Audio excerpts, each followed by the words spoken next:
जय हिंद साथियों, नमस्कार। स्वागत है आप सभी लोगों का मेरे चैनल सूर्य ट्रिपल सी तैयारी में। ट्रिपल सी की आज क्लास में आज हम पढ़ेंगे digital financial tools and applications. Triple C exam में 4 से 5 क्वेश्चन इससे संबंधित आते हैं। तो हम बात करेंगे डिजिटल फाइनेंशियल टूल्स है क्या, तो समझेंगे इसके लिए। Now A days every service is available in digital format through mobile phones, computers and tablets. यानी आजकल लगभग हर सेवा जानकारी ऑनलाइन प्राप्त हो जाती है और मोबाइल फ़ोन, कंप्यूटर इत्यादि के माध्यम से हम उसका यूज़ कर पाते हैं।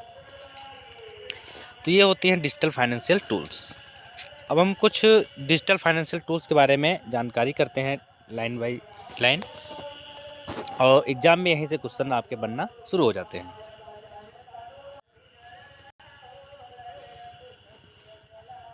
OTP, इसका फुल फॉर्म एग्जाम में आता है one time password. QR, quick response. UPI, unified payments interface. APS, Aadhaar enabled payments system. USSD, unstructured supplementary services data.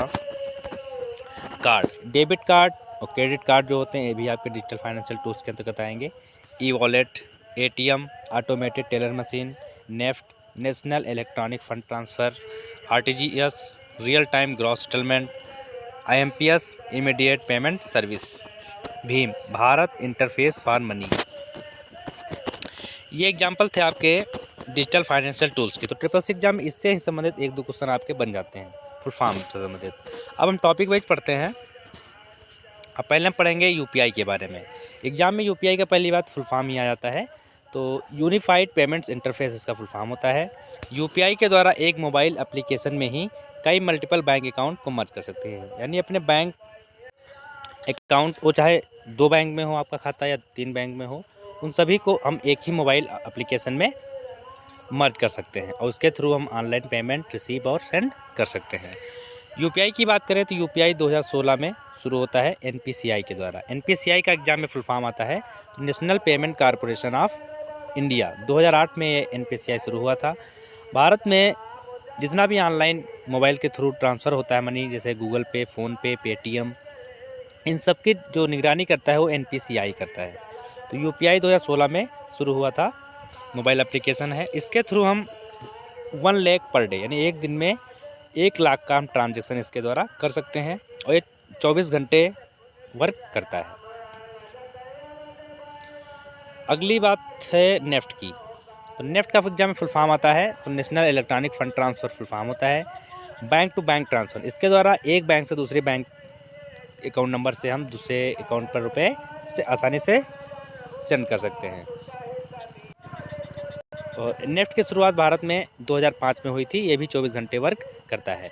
Bank आपका RBI बैंक द्वारा, उसमें नेफ्ट की सर्विसेज अगर हैं तो आपको अकाउंट जब आप खुलवाते हैं तो इंटरनेट बैंकिंग तरह तरह की सेवाएं दी जाती हैं। तो नेफ्ट सर्विस भी उसी के अंतर्गत आपको मिलती है, जिसके द्वारा आप अधिक से अधिक अमाउंट अपने बैंक अकाउंट से दूसरे के अकाउंट में ट्रांसफ़र कर सकते हैं। इसके लिए कुछ चार्ज करते हैं, जैसे कि यहाँ पे है 10,000 रुपये तक ट्रांसफ़र करने के लिए 2.5 रुपये, 10,000 से 1 लाख रुपये तक ट्रांसफ़र करना है तो 5 रुपये, 1 से 2 लाख रुपये तक का अगर अपने बैंक से ट्रांसफ़र कर रहे हैं तो 15 रुपये, 2 लाख से अगर आप ज़्यादा ट्रांसफ़र कर रहे हैं तो 25 रुपये आपके अकाउंट से कटते हैं।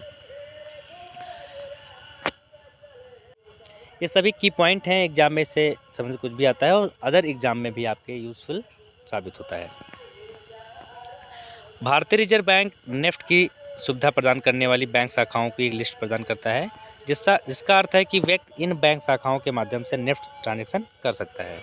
नेफ्ट की अगर लिमिट की बात करें तो यहाँ पर हमने एक लिस्ट दे रखी है कि नेफ्ट के थ्रू आप मिनिमम 1 रुपये से लेकर अधिकतम जितना भी रुपये चाहे भेज सकते हैं। मिनिमम 1 रुपये से लेकर अधिकतम 10 लाख 5 लाख रुपये तक का हम बैंक अकाउंट ट्रांसफ़र कर सकते हैं नेफ्ट के द्वारा।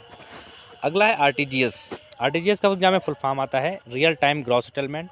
इसकी स्टार्टिंग 2006 में हुई थी, यहाँ पे 2016 लिखा हुआ है, 2006 होगा। RTGS की शुरुआत भारत में 2006 में हुई थी। ये भी आपका 24 घंटे वर्क करता है।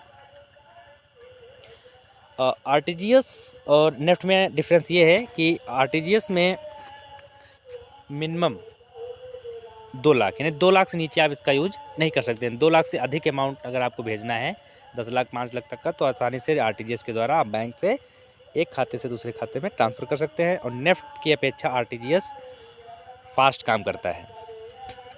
यूपीआई के द्वारा भी मिनिमम हम 1 रुपये से लेकर 1 लाख तक, नेफ्ट में 1 रुपये से लेकर 10 लाख 15 लाख तक ट्रांसफ़र कर सकते हैं। आरटीजीएस आपका मिनिमम 2 लाख, यानी आरटीजीएस के द्वारा मिनिमम 2 लाख आपका अमाउंट, उसके ऊपर जितना भी आप ट्रांसफ़र करना चाहें ट्रांसफ़र करवा सकते हैं बैंक के थ्रू।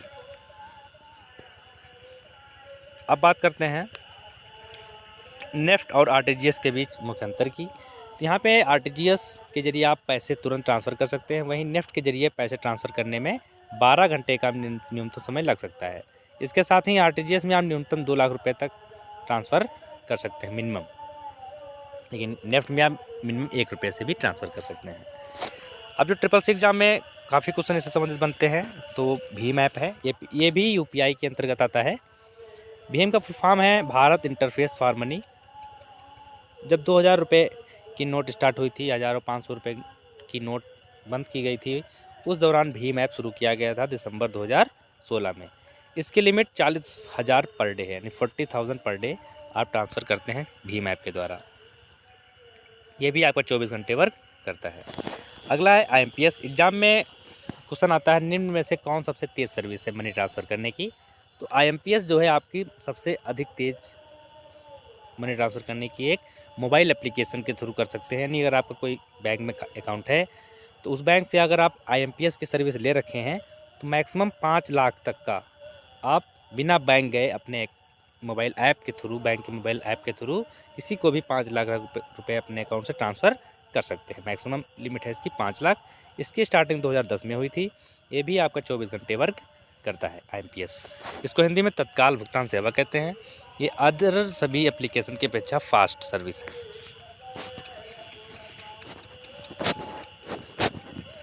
फिर डिजिटल फाइनेंशियल टूल्स में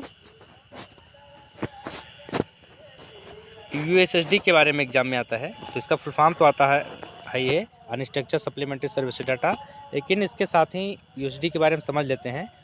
जो भी कोड स्टार से शुरू हो हैश से समाप्त होता है, वो आपका USSD के अंतर्गत आता है। अगर आपका मोबाइल फ़ोन एंड्रॉयड नहीं है, कीपैड है, तो आप *99# एग्जाम में USSD का कोड आता है कि USSD का कोड क्या होता है। तो *99# अपने मोबाइल के थ्रू डायल करके आप अपने बैंक अकाउंट की डिटेल जान सकते हैं और मनी जान सकते हैं कितना है। वो कीपैड फ़ोन के लिए होता है, क्योंकि वो नंबर आपका बैंक अकाउंट में लिंक होना चाहिए। तो आप कीपैड फ़ोन से *99# डायल करके बैंक अकाउंट बैलेंस जान सकते हैं। अगला है APS, जो है आपका आधार इनेबल्ड पेमेंट सिस्टम। इसके अंतर्गत क्या है